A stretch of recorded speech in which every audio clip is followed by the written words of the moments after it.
Hey everyone, I'm Anne and this is Of Words on Paper.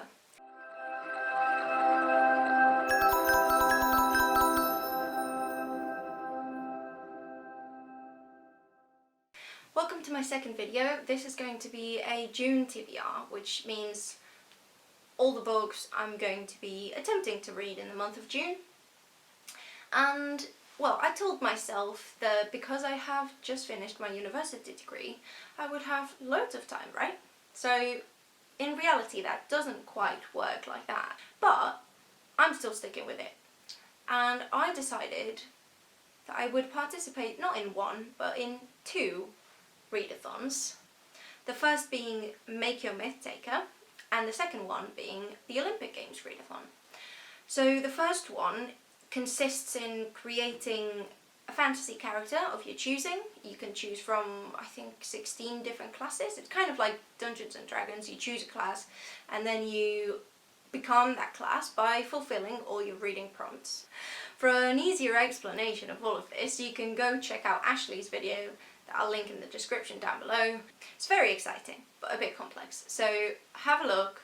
Definitely recommend joining. It's so exciting. I'm super excited for this month. The second readathon is inspired by Greek mythology and particularly Percy Jackson. And the readathon is going to be structured by cabins, which if you have read the books you will know.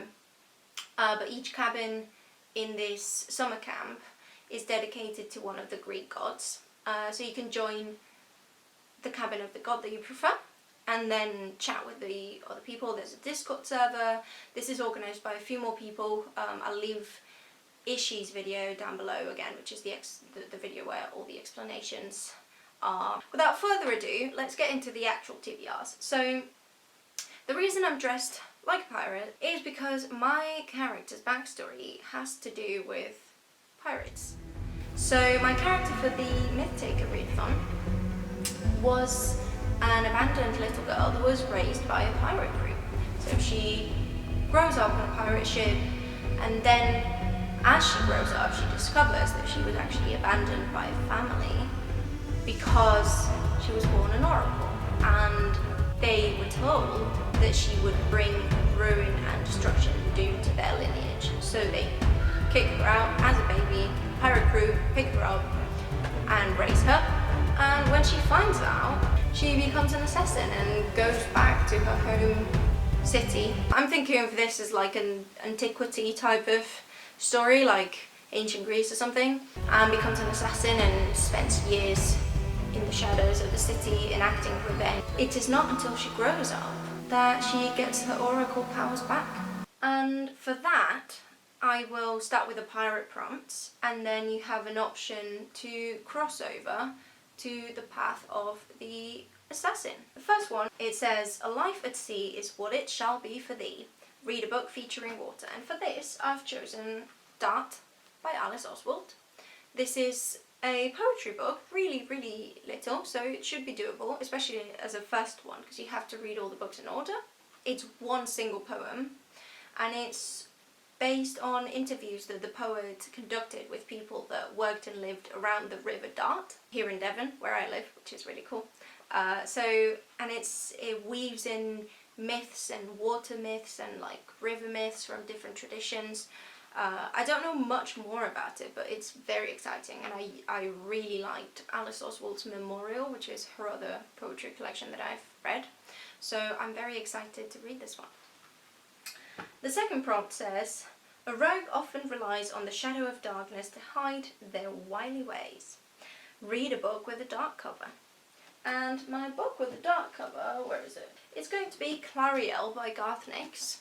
This is a book that I've been meaning to read for a long time. It's a prequel to a trilogy that I really like called The Old Kingdom. It's got a beautiful magic system based on bells and notes, and it's kind of necromancy, but you call the dead by singing, which is so amazing. I never read the prequel. It's about a character that we meet in one of the other books, so I'm excited to read this. And it's got a dark cover, obviously, so there we go. The third prompt, which is the one that's the first one for the assassin, so I've already crossed over to the next path, is to read a secret book. So it says, your assassination skills have made you quite the sneakster. Choose a book, but don't tell anyone which one you are reading until you have finished it. And, I mean, I have my secret book over here. I'm not going to tell anyone. I will tell you probably, hopefully, in my wrap-up of the month. And I'm very excited about this one in particular, so stay tuned. And then the fourth prompt I'm going to fulfill is, your silent stealth means you strike before anyone realizes. Take down your goal. Quickly! Read a quick read! And for my quick read, I have chosen another poetry book that I'm also very excited to read, and this is Great Goddesses by Nikita Gill. I don't know if you can see anything, but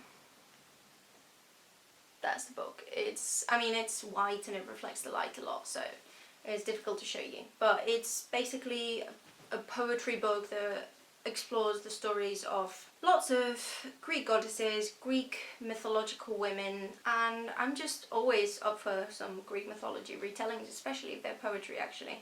Right, and then if I have time, I would like to fulfill the last bit of the story for this character I've created and make her receive her oracle powers back. And for that, I would like to fulfill 2 prompts for the oracle class, which are, your magic shines through, read a book with a foiled cover. And I've chosen Skyward by Brandon Sanderson. And this is a sci-fi about a girl that wants to be a spaceship pilot. And that's all I know. It gives me Star Wars vibes so far, and I'm very excited about it. And the last prompt for the oracle is going to be, should you trust your third eye? Read a 5-star prediction.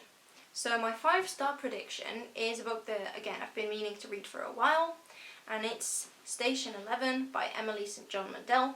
And this is a pandemic book. It's about a post-apocalyptic world where a pandemic has destroyed 99% of humanity, and it's the story of a theatre troupe that goes around the world performing Shakespeare plays, I think. It's a bit of a relevant book, let's put it like that. I think it will actually help me feel more understood rather than affecting me too much, so I'm really looking forward to this one. And that's it for Make Your Myth Taker. The thing is that the books have to be read in the order of the TBR, and I can't change any of them. So we'll see how that goes. Now that we're going to move on to the next readathon, I'm going to take this off because I'm a bit warm here. That's much better. So, in the Olympic Games readathon, you have to read 5 books to complete it, and then you've got optional challenges. I thought I would join Zoo's Cabin. Now, I'm not a huge fan of zoos or anything, but I thought the prompts were quite challenging, and it also was a cabin that didn't have a lot of people. I wanted to balance things out a lot because a lot of people were joining the Athena cabin and the Apollo cabin and all of that. Here go the prompts. To honour the king of the gods, read a book featuring a king. This should be quite doable. I'm going to read a Greek tragedy called The Libation Bearers by Aeschylus. And this is from another read-along that's been going on for the past 2 months and will finish in August, but basically we read lots of Greek tragedies. We have to read 2 in June. The first one is The Libation Bearers, which talks about the king Agamemnon. He's an ancient Greek king. In this play he's actually dead, but dead kings also count as kings, right? We'll go with that one, and it's quite short, so it should be fine and doable. So I'm going to read that one for the first prompt. The second one is Talia's Tree. Read a book with a tree on the cover. And for Talia's Tree, I'm going to read The Overstory by Richard Powers. This is quite literally a book about trees.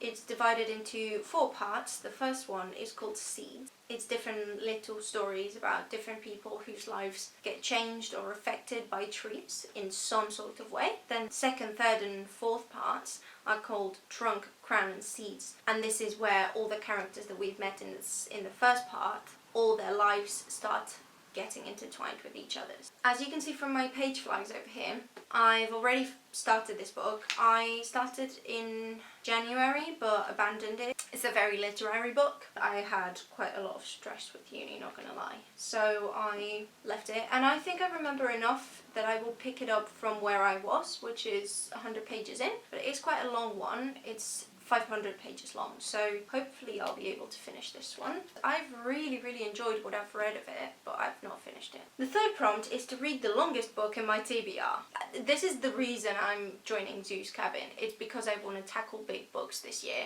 I want to read lots of long books because they scare me. I'm going to make a video about this another day, but the longest book in my TBR is The Priory of the Orange Tree by Samantha Shannon, and this is, what, like 800 pages long. It should be doable if I read loads this month. That's all I'm gonna say. This is an epic fantasy book, and it's got a sapphic couple. It sounds like a really interesting modern take on epic fantasy. Hopefully I will be able to finish it. The fourth prompt for the Zeus cabin is: Zeus' lightning bolt has been stolen again, and you must set out on a quest to find it. Read a book that features a high-stakes quest. And for this prompt I'm going to be reading Jason and the Golden Fleece by Apollonius of Rhodes. It's also called the Argonautica, you might have heard of it. It's the story of Jason, who's an ancient Greek hero, and his quest to find the Golden Fleece, and his adventures, essentially. It's not very long, it's like 4 books long, so it should be fine, should be doable. And hopefully it will be doable, because it has to balance all those other big books that I have in my TBR. And the last book that I've got for my June TBR is going to be the one that fulfills the Heracles prompt, who's a very popular ancient Greek hero.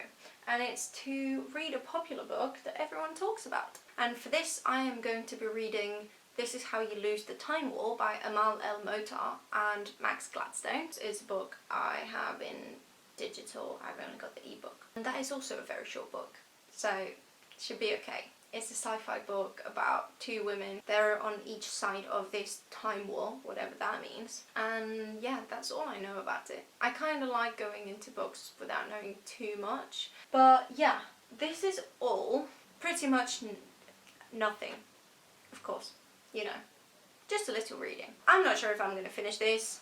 I'm going to be prioritising things in the order that I told you about them. So I'm going to finish the Myth Taker readathon first. Maybe I'll leave the optional prompts for after the other one. But I'm going to do Make Your Myth Taker first. And then I'm going to do the Zeus cabin, maybe.